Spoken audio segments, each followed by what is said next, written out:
Thank you, Speaker Sir, for letting me speak today on the Constitution. Speaker Sir,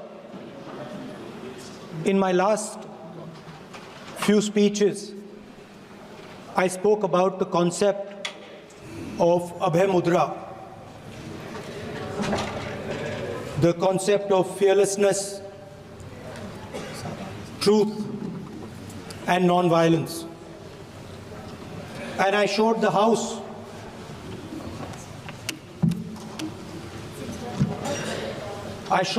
images of our different religions displaying this Abhay Mudra.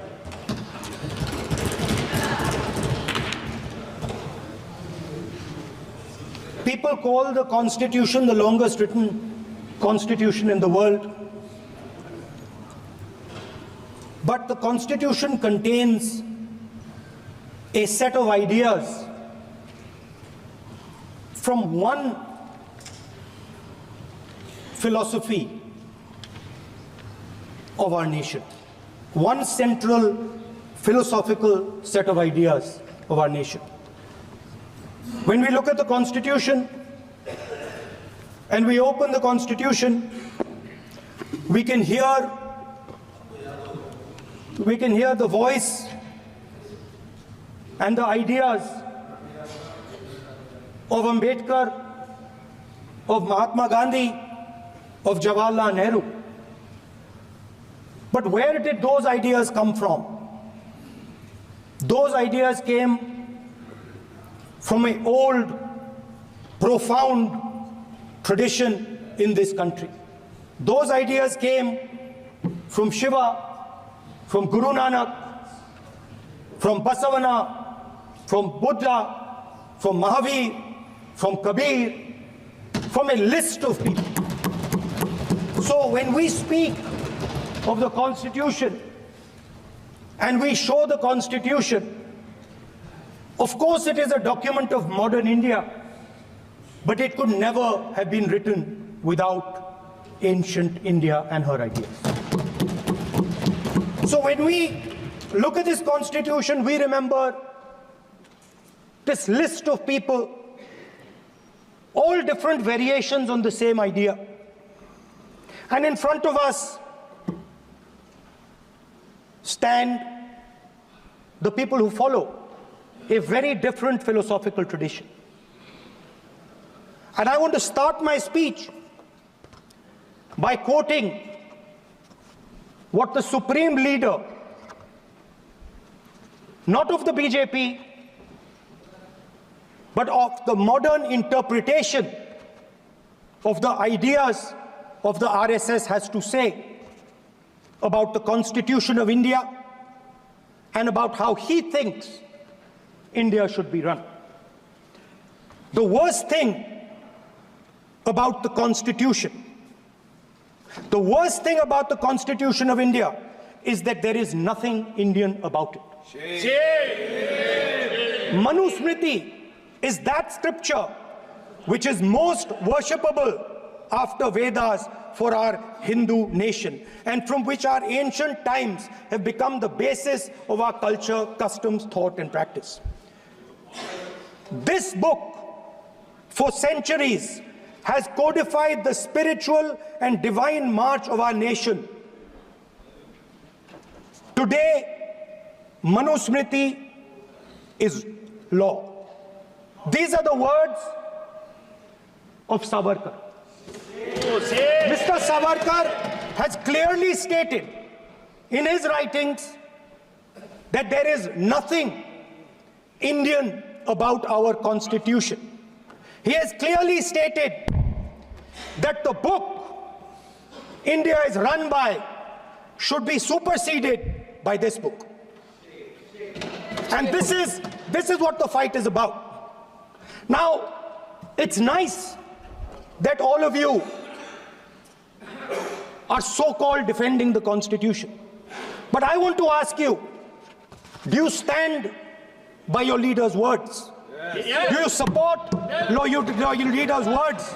Because When you speak in parliament about protecting the constitution, you are ridiculing Savarkar. You are abusing Savarkar. You are defaming Savarkar. I'd like to quote also in Hindi. Bharat के संविधान के बारे में सबसे बुरी बात तो यह है कि इसमें कुछ भी भारतीय नहीं है।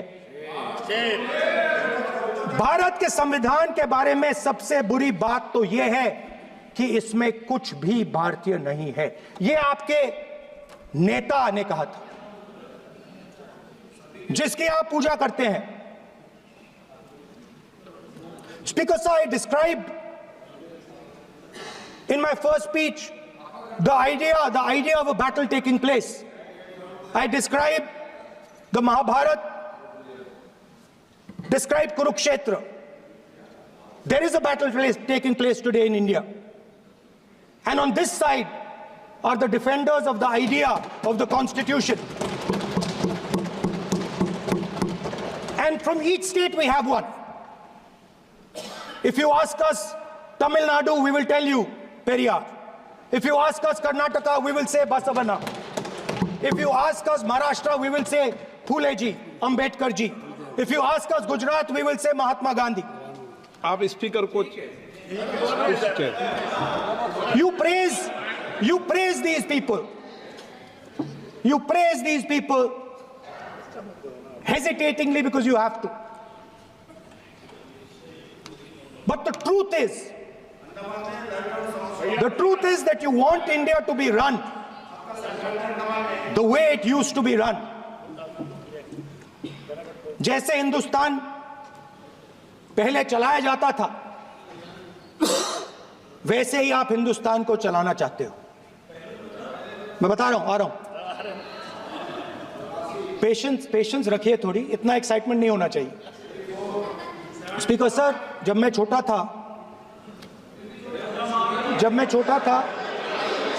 दिल्ली में, स्पीकर सर, दिल्ली के चारों ओर जंगल हुआ करता था।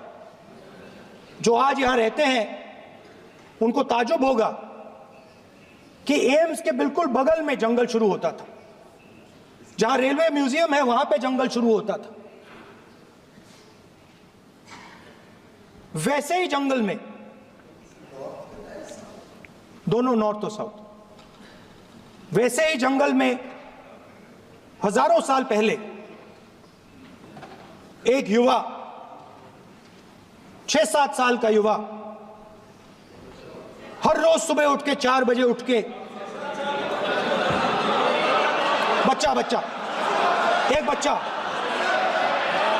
बच्चा, वाह बहुत बढ़िया, एक बच्चा 4 बजे उठ के तपस्या करता था। हर रोज सुबह तपस्या, हाँ, हर रोज सुबह वो धनुष उठाकर तीर कमान चलाता था और घंटे उसने तपस्या की, सालों के लिए उसने तपस्या की।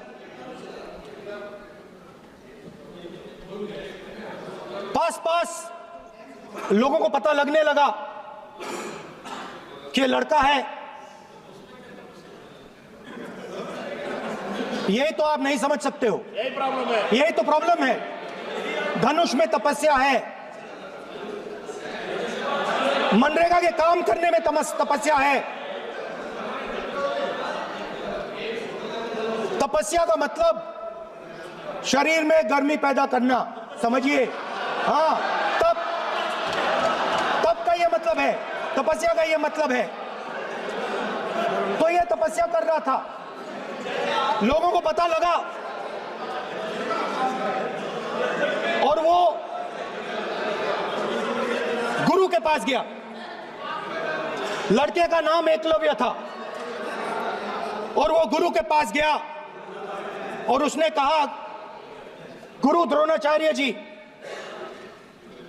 मैं सालों से धनुष चलाना सीख रहा हूं, मैंने अपनी पूरी शक्ति इसमें डाली है।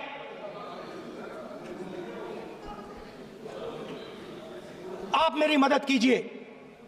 आप मेरे गुरु बनिए। द्रोणाचार्य जी ने एकलव्य को कहा कि आप ऊंची जात के नहीं हो, आप ऊंची जात के नहीं हो, आप द्विजा नहीं हो, मैं आपका गुरु नहीं बनूंगा, यहां से तुम चले जाओ। और एकलव्य चला गया। फिर से एकलव्य ने तपस्या शुरू की, फिर से तपस्या शुरू की। कुछ साल बाद द्रोणाचार्य जी और पांडव उसी जंगल से निकले। एक कुत्ता भौंक रहा था, कहानी आपने सुनी है, सुना देता हूं। कुत्ता भौंक रहा था, अचानक कुत्ते की आवाज शांत हो गई। द्रोणाचार्य जी और पांडव पास गए और उन्होंने देखा कि तीरों के जाल में कुत्ता फंसा हुआ था। मुंह में तीर था एक, हाँ, मगर कुत्ता तीरों के जाल में फंसा था। एक तीर मुंह में थी, शांत था कुत्ता, मगर कुत्ते को चोट नहीं लगी। एकलव्य ने अहिंसा के साथ कुत्ते को शांत किया था। द्रोणाचार्य जी आते हैं और एकदम पूछते हैं, तुम्हें यह किसने सिखाया? एकलव्य जवाब देता है, द्रोणाचार्य जी, यह मैं सीखा हूं, मैंने तपस्या की है, घंटों मैंने प्रैक्टिस की है।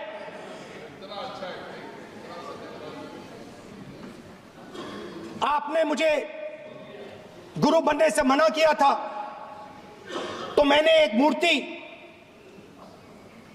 मट्टी की मूर्ति सामने रखी और मैंने प्रैक्टिस की और मैं सीखा। द्रोणाचार्य जी खुश नहीं हुए।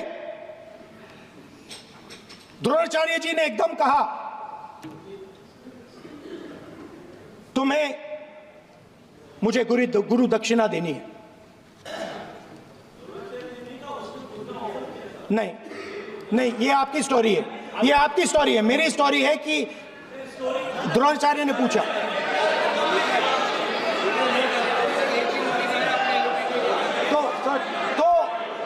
तो द्रोणाचार्य जी ने, Sir, the PM will not speak. You have to understand. If you are not giving order, Prime Minister has to speak. That you have to understand. If you are not giving protection, if you are not giving protection to LOP, then Prime Minister has to speak here. I will tell you. We will be very clear. ठीक है sir. माननीय सदस्य, आपको मैंने कई बार कहा, आप धमकी शब्दों में मत बोला करिए। एक मिनट जाती। द्रोणाचार्य जी संसदीय ने, कार्य मंत्री बोले, कितना डिस्टर्बेंस कर रहे थे। द्रोणाचार्य जी ने कहा कि मुझे आप गुरु दक्षिणा दीजिए। मेरी स्पीच ले ली आपने। तो द्रोणाचार्य जी ने उनसे कहा कि गुरु दक्षिणा के लिए मुझे तुम्हारा हुनर, तुम्हारा भविष्य, तुम्हारा अंगूठा चाहिए। और एकलव्य ने अंगूठा काट के द्रोणाचार्य को दे दिया।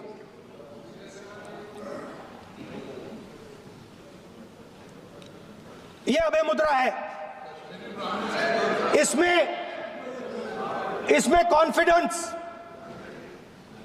स्ट्रेंथ, निडरता कहां से आती है? हुनर से आती है, इस अंगूठे से आती है। ये लोग इसके खिलाफ हैं। जैसे द्रोणाचार्य जी ने एकलव्य का अंगूठा काटा, वैसे ही आप पूरे देश का अंगूठा काटने में लगे हुए हो। आप जैसे ही एकलव्य का, जैसे द्रोणाचार्य जी ने एकलव्य का अंगूठा काटा, वैसे ही आप हिंदुस्तान के युवाओं का, जैसे ही एकलव्य ने, ठीक है सर, जैसे एकलव्य का अंगूठा काटा गया, वैसे ही आप हिंदुस्तान के युवाओं का, सबका अंगूठा काटते हो। जब आप अदानी जी को धारावी देते हो, तो आप धारावी के जो एंटरप्रेन्योर्स हैं, जो स्मॉल एंड मीडियम बिजनेसेस हैं, उनका आप अंगूठा काटते हो। जब आप हिंदुस्तान के पोर्ट्स, एयरपोर्ट्स, डिफेंस इंडस्ट्री, ये सब जब आप अदानी को देते हो,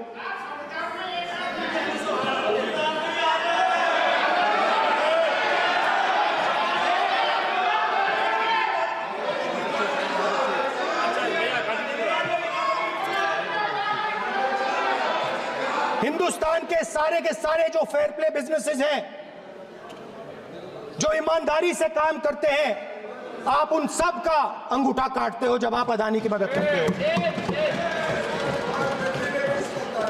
कॉन्स्टिट्यूशन में लैटरल एंट्री कर आप हिंदुस्तान के युवाओं का, पिछड़ों का, गरीबों का अंगूठा काटते हो।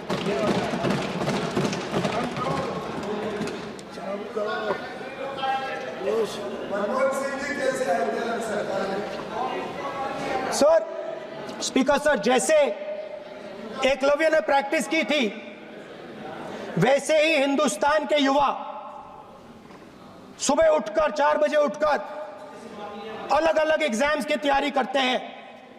आपने देखा होगा, पहले हजारों युवा सुबह उठकर रनिंग करते थे, वेट ट्रेनिंग करते थे आर्मी में जाने के लिए। जब आपने अग्निवीर लागू किया, तो आपने उन युवाओं की उंगली काटी। जब आप पेपर लीक कराते हो, 70 बार आपने पेपर लीक करवाया है, तब आप हिंदुस्तान के युवाओं के का अंगूठा काटते हो।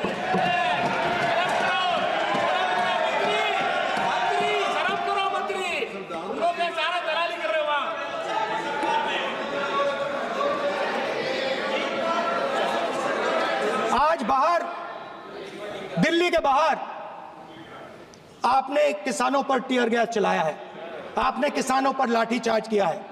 किसान आपसे एमएसपी मांगते हैं, सही दाम मांगते हैं, मगर आप अदानी को फायदा पहुंचाते हो, अंबानी को फायदा पहुंचाते हो और किसान का अंगूठा काटने का काम करते हो। देखिए,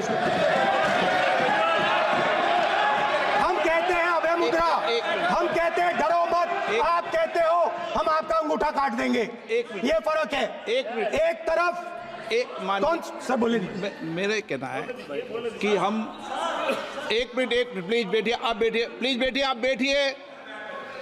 आज हम भारत के संविधान की 75 वर्ष की गौरवशाली यात्रा कर रहे हैं, और कर भाई ये चर्चा हुई थी कि हम संविधान की चर्चा करते समय उसकी उच्च कोटि की ये अपेक्षा है। आप स्पीकर सर, आप राष्ट्रपति नहीं है। कॉन्स्टिट्यूशन में कहीं नहीं लिखा है कि मोनोपोली होनी चाहिए। कॉन्स्टिट्यूशन में कहीं नहीं लिखा है कि पेपर लीक होना चाहिए। कॉन्स्टिट्यूशन में कहीं नहीं लिखा है कि अग्निवीर होना चाहिए। कॉन्स्टिट्यूशन में ये सब नहीं लिखा है, इसलिए मैं यहाँ रेज कर रहा हूँ। कॉन्स्टिट्यूशन में नहीं लिखा है कि हिंदुस्तान के युवाओं का अंगूठा काटना चाहिए, उनका जो हुनर है उनसे छीना जाना चाहिए।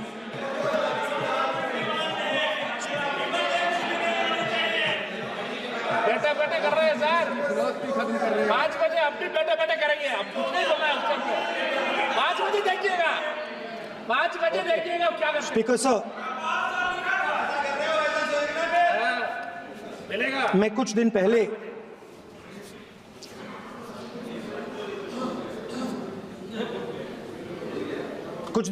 मैं हाथरस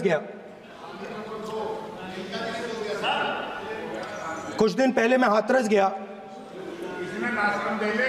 हाथरस में 4 साल पहले एक लड़की का बलात्कार होता है। गैंग रेप होता है। 3-4 लोग गैंग रेप करते हैं। मैं 2-3 दिन पहले उस लड़की के परिवार के घर में गया।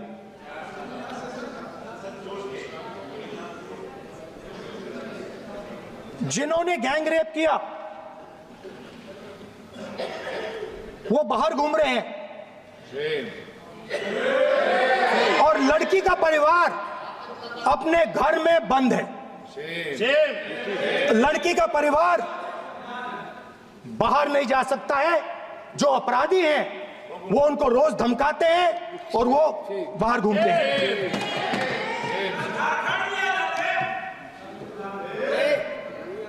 परिवार ने मुझे बताया कि बेटी का जो अंतिम संस्कार था वो भी नहीं करने दिया और चीफ मिनिस्टर ने इसके बारे में खुलकर मीडिया में झूठ बोला है। ये कॉन्स्टिट्यूशन में कहां लिखा है? ये कॉन्स्टिट्यूशन में कहां लिखा है कि जो बलात्कार करते हैं वो बाहर रहे और जिसका रेप हुआ है, जिसके परिवार, उस परिवार को बंद कर दिया जाए? कहां लिखा है कॉन्स्टिट्यूशन में? ये आपकी किताब में लिखा हुआ है, मनुस्मृति में लिखा है, मगर कॉन्स्टिट्यूशन में नहीं लिखा। और अगर आप कहते हो कि यूपी में आपका राज है और वहां पे कॉन्स्टिट्यूशन नहीं लागू होता है, वहां पे मनुस्मृति लागू हो रही है।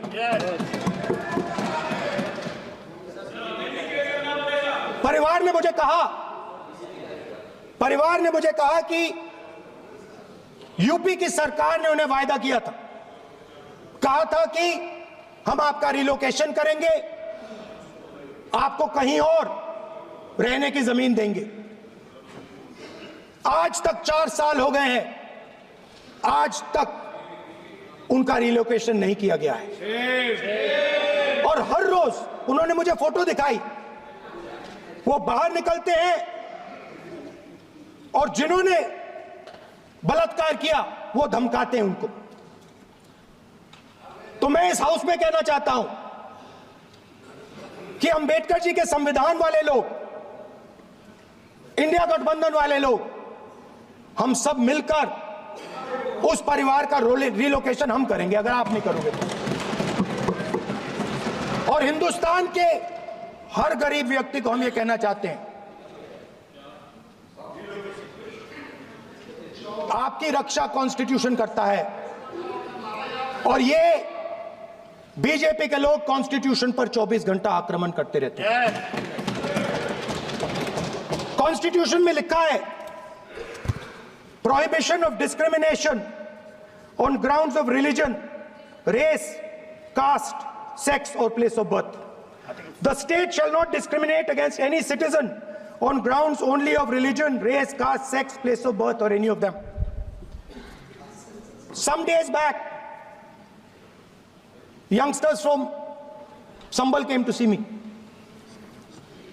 Innocent people, they had done nothing. They were just, वो बस पास में थे, 5 लोगों को गोली मार के हत्या कर दी। ये कहां लिखा है कॉन्स्टिट्यूशन में? ये कहां लिखा है कॉन्स्टिट्यूशन में? तो लिखा है prohibition of discrimination of grounds of religion.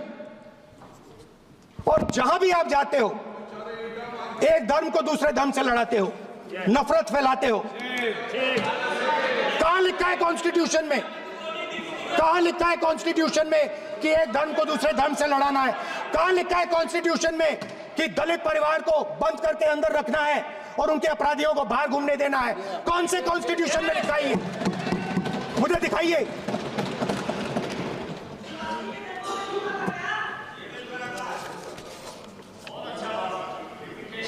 Speaker साहब,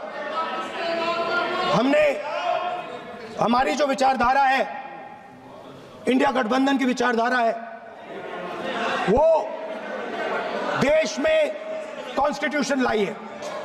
हम सब मिलकर कॉन्स्टिट्यूशन की रक्षा करते हैं। अंबेडकर जी ने कहा था, if there is political equality but no social and economic equality, political equality will be destroyed। ये अंबेडकर जी के शब्द हैं। और आज यह बात सबके सामने है। पॉलिटिकल इक्वालिटी जो थी वो खत्म हो गई है। हिंदुस्तान के सारे इंस्टीट्यूशंस कैप्चर कर लिए गए हैं। सोशल इक्वालिटी नहीं रही, फाइनेंशियल इकोनॉमिक इक्वालिटी नहीं रही। इसीलिए हमारा अगला कदम जाति जनगणना होगा। हम देश को दिखाना चाहते हैं कि आपने किन लोगों का और कहां कहां अंगूठा काटा है। हम दलितों को, आदिवासियों को, पिछड़ों को, किसानों को, मजदूरों को दिखाना चाहते हैं कि आपने किस किस का अंगूठा काटा है। इसलिए जो मैंने वायदा किया था, इसी हाउस में यहां हम कास्ट सेंसस लागू करेंगे और उसके बाद हिंदुस्तान में एक नए तरीके का विकास होगा, एक नई तरीके की राजनीति होगी। जो मैंने पहले कहा था, जो आपको अच्छा नहीं लगता है, 50% रिजर्वेशन, उस दीवार को हम यहां तोड़ेंगे। 50% रिजर्वेशन की दीवार और जाति जनगणना हम यहां करा के दिखाएंगे। आपको जो कहना है कर लो, कह लो। स्पीकर सर, बहुत बहुत धन्यवाद।